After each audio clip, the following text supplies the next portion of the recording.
Thank you. My name is Edith, and I'll be your host for the second half of the evening. Okay, the thing that's so interesting about tonight's show is we are obviously billing this as a tribute to Edith Head, and I hope you got both eyes filled with the costumes in that last film, or just that one section, that montage where Liz Scott in like a minute goes through like 5 outfits. 1 minute of screen time. That was great. And what am I doing in this scene? Well, you're kind of lying on the bed, and then you move to the window, and then you lie on the bed again, and then but you'll look great. Okay. In addition to that being a tribute to Edith Head, tonight's show could be a tribute to producer Hal Wallis, who actually is the producer of both of these movies. And Hal Wallis was a major figure in Hollywood, had a long career as a producer of Warner Brothers, was the man who produced Casablanca, The Maltese Falcon, had a big falling out with Jack Warner because he felt he wasn't getting enough credit for these classics that he was producing, and ended up leaving the studio and going on his own as an independent producer. So both of the movies that you're seeing here tonight are Hal Wallis independent productions that were released through Paramount. And we have Universal Pictures to thank for that print of Desert Fury, which, oh God, I'm going down the rabbit hole, which Paramount, all Paramount movies prior to August 16th of 1949 are now owned by Universal Pictures. So now we have an actual Paramount movie to show you that is still owned by Paramount Pictures, although it was made in 1948. I don't understand any of this stuff. Get me a lawyer. We could also have this be a tribute to Burt Lancaster, since he is in both of the movies. And despite everything that you've read that claims that The Killers, Robert Siadmak's The Killers, is Burt Lancaster's first movie, that's not true. Desert Fury was the first movie that Burt Lancaster made. He was a Hal Wallis discovery. He made this movie before he made The Killers, but The Killers was actually released to theaters first. So to the American public, that was the movie that introduced Burt Lancaster. A much bigger hit than Desert Fury. We could also say this is a tribute to Wendell Corey Night, because yes, poor jilted Johnny made his film debut. What a way to make a film debut, right? Playing the most like flagrantly gay character in Hollywood history up to that point, I think. He made his debut in that film, and he is also in Sorry Wrong Number, playing a much less outre character in Sorry Wrong Number. So there are all these things that the films have in common tonight. But of course, Edith Head is the most important thing they have in common. And please welcome back to the stage to talk a little bit more about Edith, Vince and Rosemarie Keenan. I hope you're smart enough to buy a copy of this book while you're out there. Okay, I talked all about all those other people, but the thing that makes Sorry Wrong Number so great is the greatest actress in the history of motion pictures, Barbara Stanwyck. So, if you can tell us a little bit about Edie and Babs. Well, when you first talked to us about doing Edith Head Night, you said, what should we show? Immediately we said, gotta be a Stanwyck movie. Because the two of them are tied. They have a long history together, a long personal and professional history together. And it started back in 1937, coincidentally the year that our novel, Designed for Dying, was set. Barbara Stanwyck had come to Paramount to do a little film called Interns Can't Take Money, which is the very first attempt to do a Dr. Kildare film. And she was a big star at the time, and yet Edith's boss, Travis Banton, had no interest in dressing her, did not want to do her wardrobe, because she was insufficiently glamorous. And you can kind of, there's a reason for this. She hadn't done a lot of dress pictures, but also her personal style of dress, very conservative. But Edith, clever Edith, saw that this was an opportunity and said, I'll be happy to dress her, and maybe we can talk about changing your personal wardrobe. And Stanwyck said, no. I know it looks good on me. You know, there's nothing that we need to change. Something would change her mind. At the time, she was married to Robert Taylor, then at the height of his heartthrob status.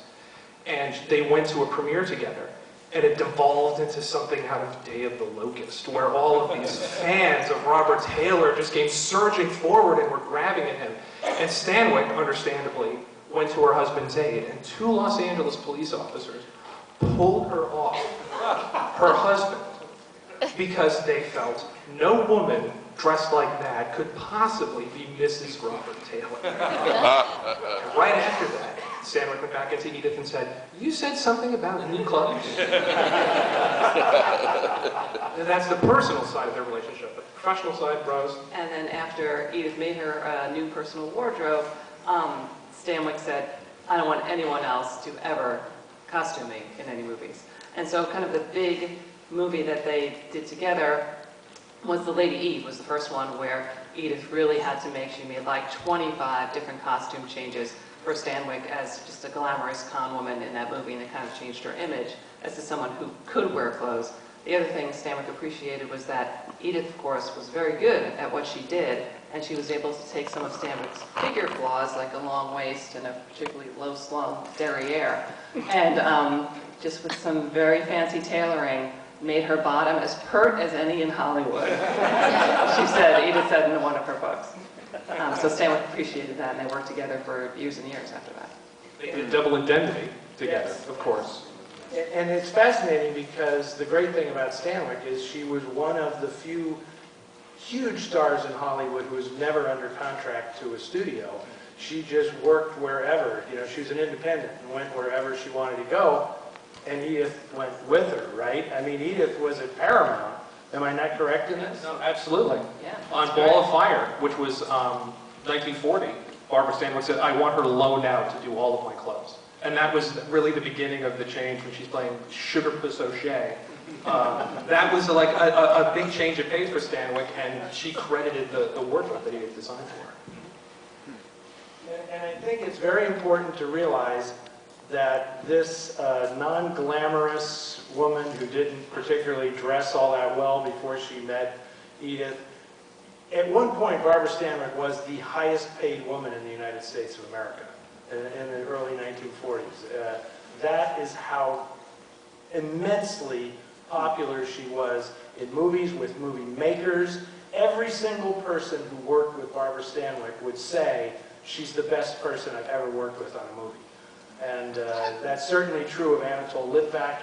And this movie, this was a hugely challenging role for Stanwyck because she has to age in this film. She plays a very young girl in the film. A lot of people today don't believe it when they see her as a college student in the movie.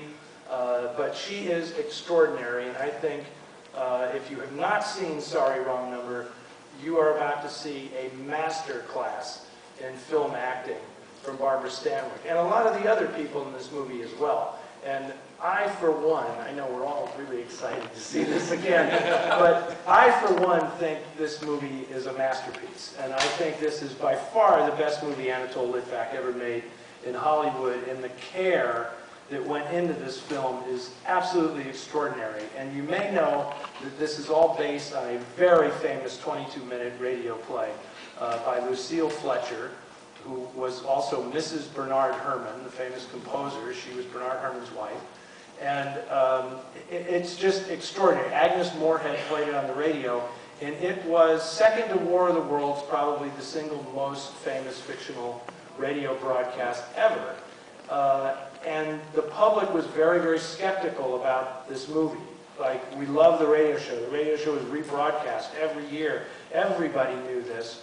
And expanding upon it and turning it into a feature-length film was a huge challenge, and Hal Wallace is to be given full marks because he hired Lucille Fletcher to expand her own radio play.